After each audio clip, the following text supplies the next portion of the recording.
torchlight through olive trees. A man walking forward out of the darkness, soldiers behind him. He reached the one he was looking for, leaned in, and pressed his lips against his cheek. The garden went still. The man who was kissed didn't pull away. He looked at his betrayer and said one word: friend. Before we get there, when was the last time someone you trusted used that trust against you? Not a stranger, not someone distant, someone close enough to know your fears, your habits, the things you only say when your guard is down. Someone who smiled at you while already planning what they were about to do. The worst part wasn't the act itself. It was the closeness.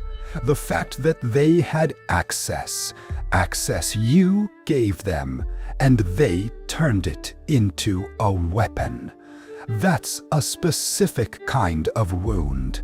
It doesn't come from enemies. It comes from the people sitting at your table. Tonight, we're going back to a garden outside Jerusalem, to the moment a man kissed his teacher and handed him over to die, and the teacher called him friend. Before we get to that garden, we need to understand what made that kiss the most devastating weapon in the room. Jerusalem, spring, roughly 33 AD. The city was bursting at its seams. During Passover, the population surged from around 40,000 to nearly 300,000. Pilgrims from every corner of the empire flooding through the gates, filling every room, spilling into tent camps along the surrounding hillsides. The smell of roasting lamb and wood smoke hung thick in the air, and the noise of the crowds never fully stopped, even at night. Rome understood the danger.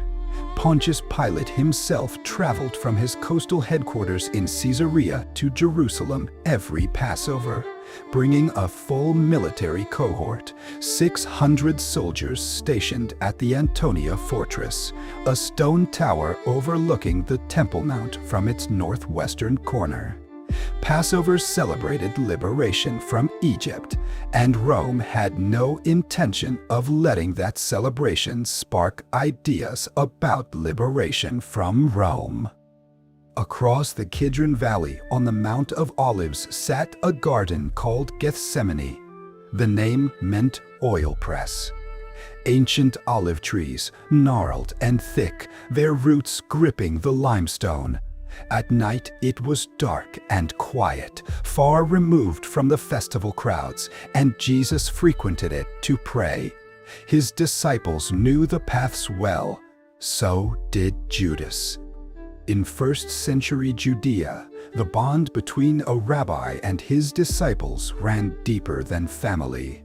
A student didn't just attend lectures, he lived alongside his master, walked his roads, shared his meals, slept where he slept. The whole point was total immersion, absorbing not just words, but an entire way of being. Loyalty was the foundation. Betrayal within this bond was almost unthinkable. When a disciple greeted his rabbi with a kiss, it wasn't romantic. It was the highest form of ritual respect, a physical declaration of devotion and submission. That kiss said, "I belong to you. I follow you. You are my master." The rabbi who accepted the kiss was saying, "I receive your loyalty." To weaponize that gesture as a signal for arrest would have been like turning a prayer into a curse. The 30 pieces of silver Judas received carried weight beyond their monetary value. Zechariah had written about that exact amount centuries earlier, describing it as the insulting price of a shepherd, the cost of a slave in the ancient world.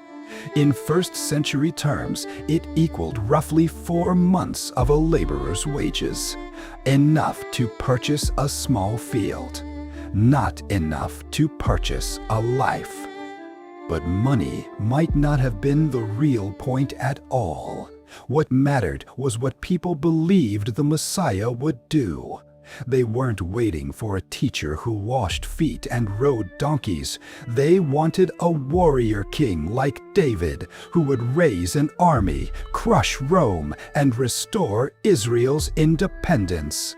When Jesus chose compassion over confrontation, something in certain followers began to fracture. At the Last Supper, hours before the garden, Jesus and his disciples shared bread and wine. In that culture, this was a covenant act, the deepest expression of trust and belonging. When he said the one who dipped his hand in the bowl with him would betray him, he wasn't merely predicting. He was naming the most profound violation. Someone who had shared his bread was about to deliver him to death. Judas wasn't an outsider. Iscariot likely means man of Kerioth, a town in southern Judea, which would make him the only non-Galilean among the 12. The rest were northerners, fishermen and tradesmen with thick Galilean accents that marked them wherever they went. Judas was the southerner, the educated one, the one they trusted with the money bag. He carried the group's purse and managed their shared funds, which tells you something. You don't hand the money to someone you doubt.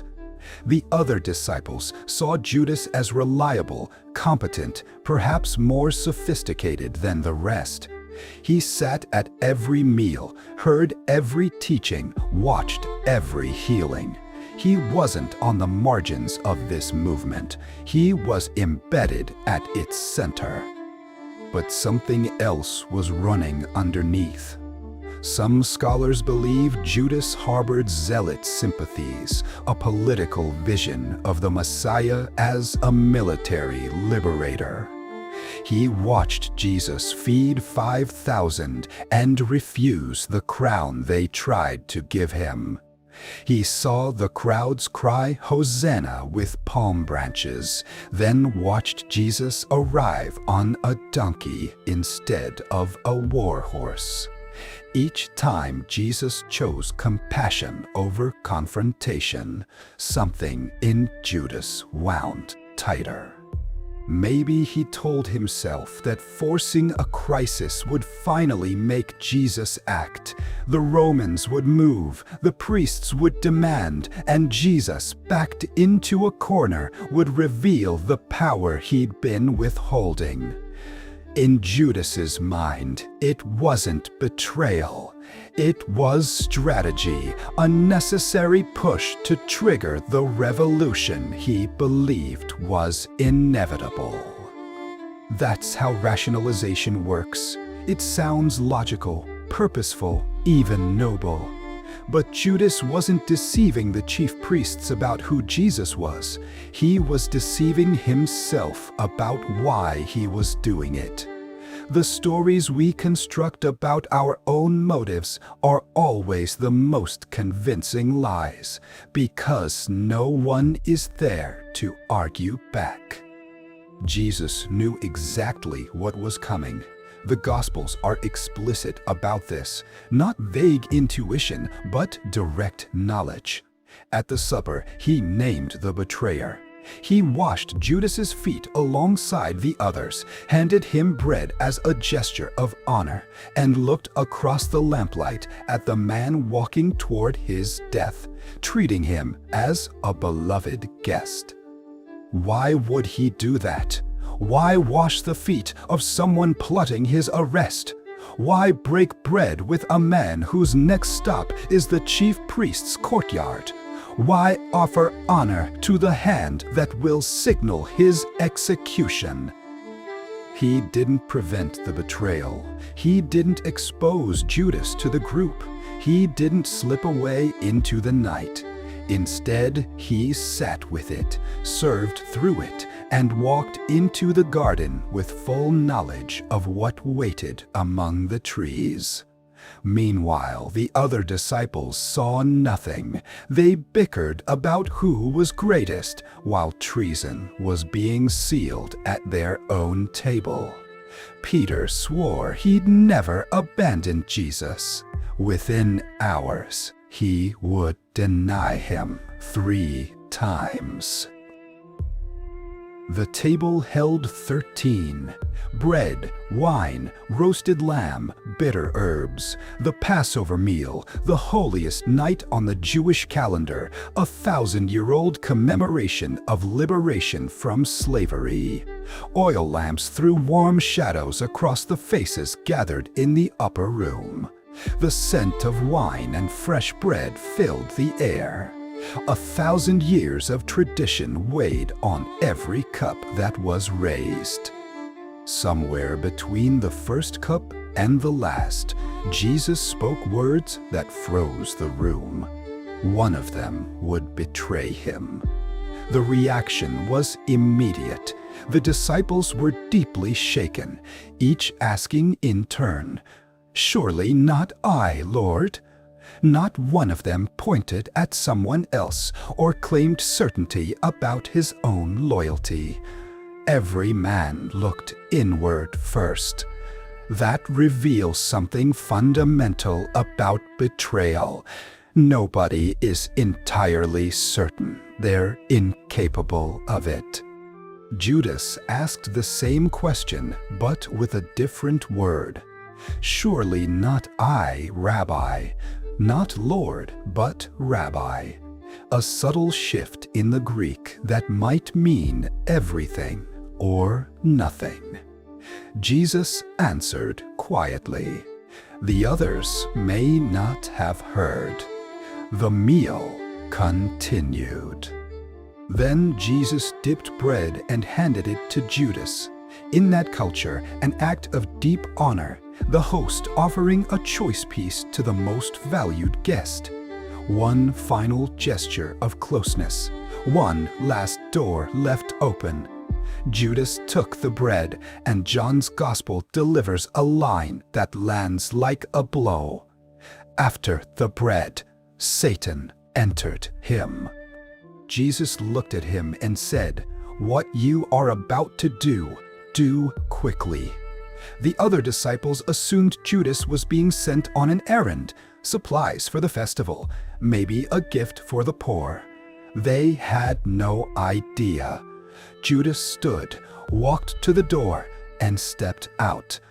John's 4 words that follow are among the most haunting ever written. And it was night. After the supper, Jesus led the remaining 11 across the Kidron Valley toward Gethsemane. The night was cool, the air carrying the scent of crushed stone and wild sage. The city behind them glowed orange with Passover fires, thousands of them burning across the rooftops. He asked Peter, James, and John to stay close and keep watch, but grief and exhaustion pulled them under. Within minutes, they were asleep on the rocky ground. Jesus walked deeper into the garden alone. He fell to the ground and prayed with such intensity that Luke describes his sweat falling like drops of blood. He begged for the cup to pass. It didn't. Meanwhile, across the valley, Judas was assembling the arrest party.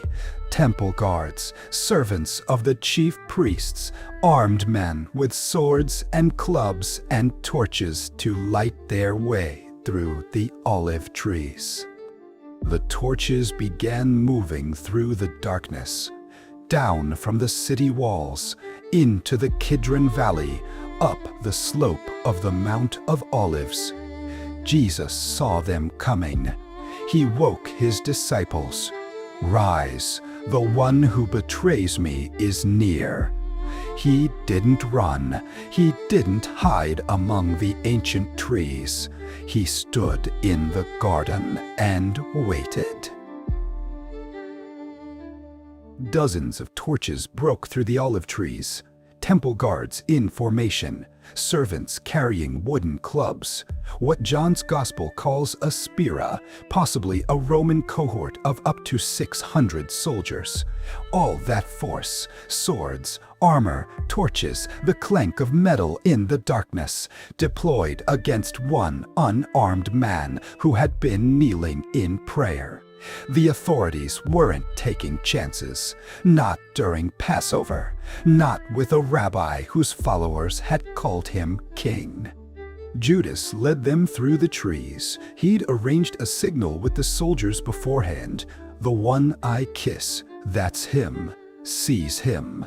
A kiss, not a pointed finger from across the clearing, not a shouted name or a physical description whispered to a captain. The most intimate gesture a student could offer his teacher, now weaponized into a death sentence. Why a kiss? That's the question at the center of everything. Judas could have identified Jesus from 20 feet away, could have nodded or simply pointed. But he chose to walk close, press his face against another man's cheek, and perform the greeting of a devoted disciple. He chose closeness.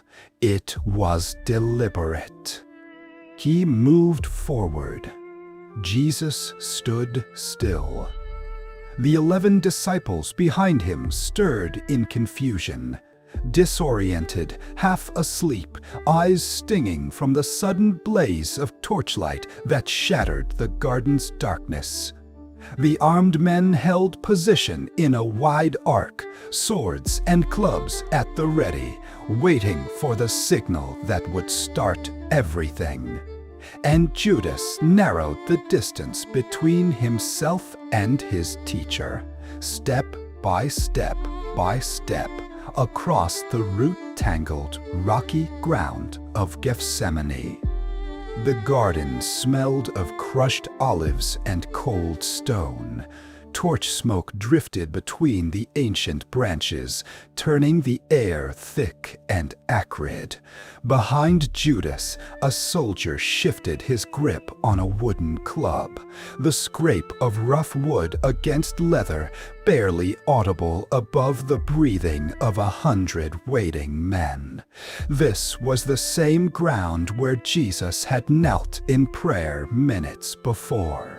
Now it was filling with soldiers. "Greetings, Rabbi," Judas said, and kissed him. The Greek word Matthew used, kataphilesin, doesn't describe a quick peck. It describes a prolonged, emphatic, affectionate kiss, the kind a devoted student would give a beloved teacher after a long absence. Judas didn't brush his cheek and pull away. He leaned in, held it, performed the full weight of devotion and warmth while delivering his teacher to execution. Jesus didn't recoil or step back. He received the kiss of his betrayer without flinching, then spoke. Luke records a question. "Judas, are you betraying the Son of Man with a kiss?" Not an accusation, but an opening. As if even with armed men closing in and torchlight flickering across the trees, he was offering Judas one last moment to see what he was doing. Matthew records a different response. "Friend, do what you came for." The Greek word heter. isn't philos, the intimate term for deep friendship. It's formal, distant, the kind of address a king uses at a state banquet, polite and cold. Jesus didn't call Judas my beloved friend. He called him companion, with all the distance that word carries. The soldiers moved.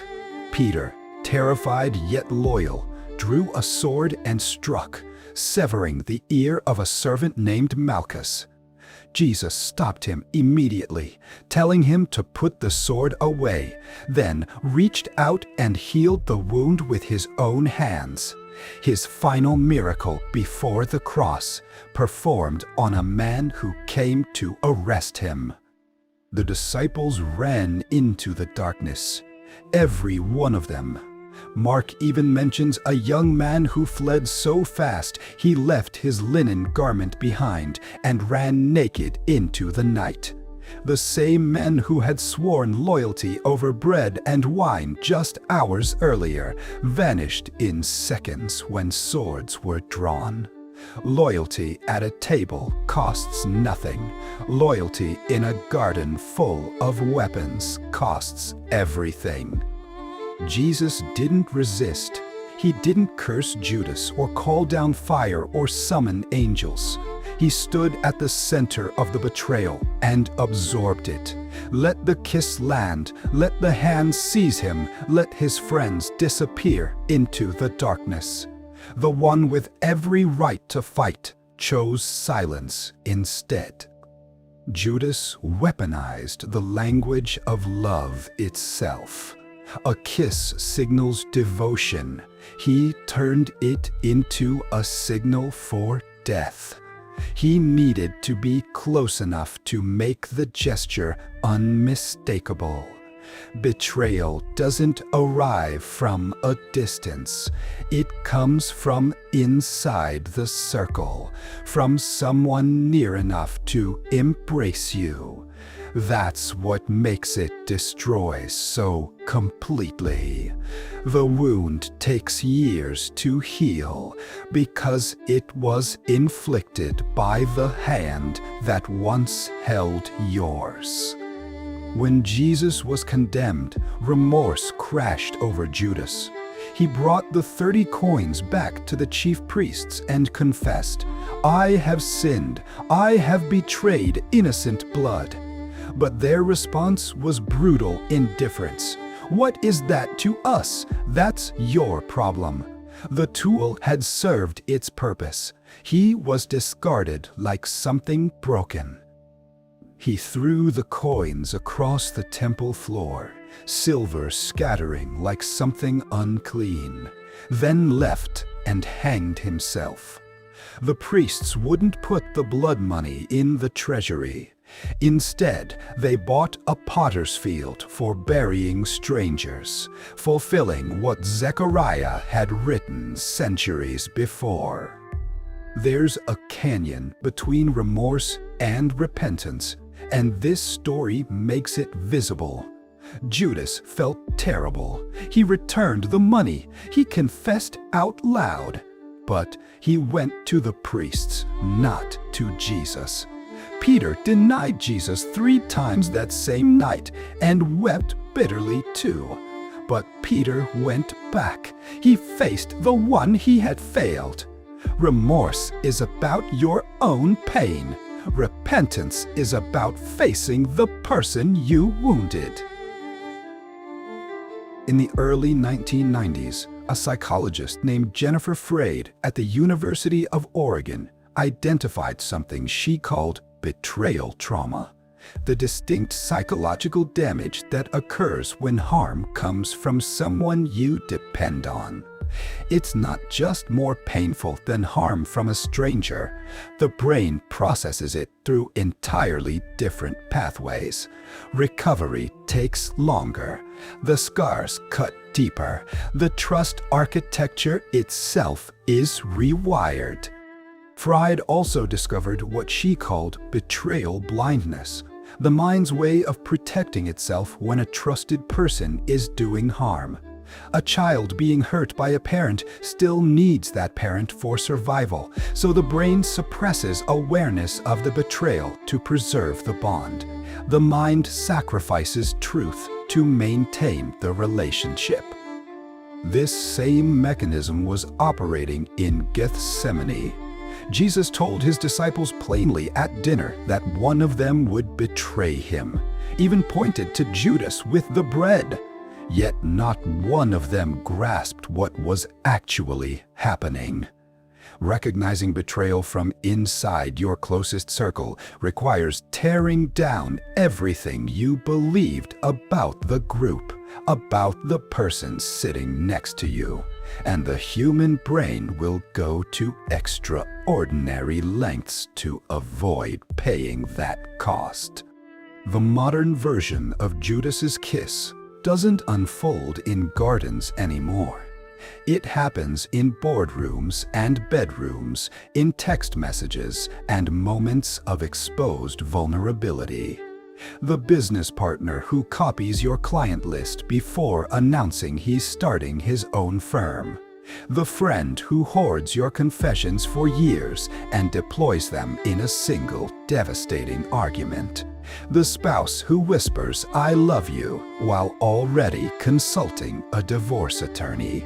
The common thread is never hatred. It's access.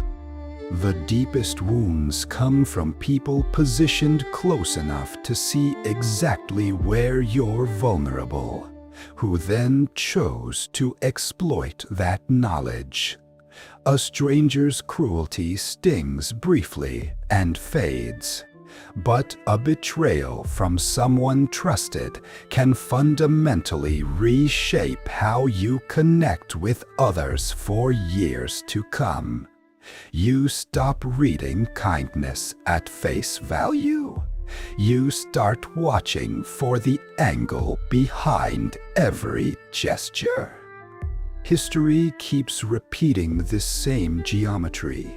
On the Ides of March in 44 BC, Julius Caesar walked into the Roman Senate, surrounded by men he'd elevated, mentored, and trusted with power. 23 of them drove blades into his body. When Caesar recognized Brutus among the assassins, a man he'd treated almost like a son, his shock wasn't about the physical wounds. It was about the proximity of the hand that held the knife. But there's a second story woven through that night in Jerusalem that most people overlook. Peter denied Jesus 3 times before sunrise, swearing to strangers he didn't even know him. His collapse was as complete as Judas's. Both abandoned Jesus under pressure. Both wept afterward. What happened next is where their stories split apart completely. Judas spiraled into despair, scattered the silver coins across the temple floor, and took his own life. Peter also disappeared into darkness, but weeks later, he was standing in Jerusalem's streets, preaching to thousands. Before that, on a quiet morning by the Sea of Galilee, Jesus found him, cooked him breakfast, asked 3 times, "Do you love me?" 3 denials answered with 3 restorations. The difference wasn't in the failure itself, it was in where they turned when daylight came. Remorse curls inward, obsessing over guilt and damage, convinced nothing can be undone. Repentance reaches outward, toward the person still standing there, wounded but present, waiting. Judas decided his story ended in that garden. Peter decided his could be rewritten. The distance between those 2 choices is the distance between a rope and a restored life. You know this feeling. That stomach-dropping moment when you realize someone you trusted was performing the entire time. Every reassurance calculated, every warmth strategic. The person you thought you knew never actually existed. That's the deepest wound of betrayal. Not just what they did, but that they made you question everything you believed about them, about the relationship, about your own judgment for trusting them. But have you also been the one holding the silver? Have you ever used someone's trust as currency, turned their vulnerability into an opening? Not through violence, through something quieter. A confidence shared and then weaponized. A weakness spotted and then exploited. An intimacy maintained while you were already planning your exit. Who trusts you enough right now that your betrayal would devastate them? What are you doing with that access? Are you standing inside their circle with genuine loyalty? Or have you already started counting the silver, telling yourself the same reasonable-sounding story Judas whispered to himself? The geometry of betrayal hasn't changed in 2,000 years. It still requires closeness, still wears a familiar face, still wraps itself in warmth before it strikes. The distance between loyalty and treason was never measured in miles, only in access and in the quiet choices made within it. Every circle of trust has a Judas-shaped opening. The question is whether you're guarding it or walking through it. Tonight, someone trusts you that deeply. They've let you inside the circle, given you the keys and the vulnerabilities, the things they only say when their guard is down. What will you do there?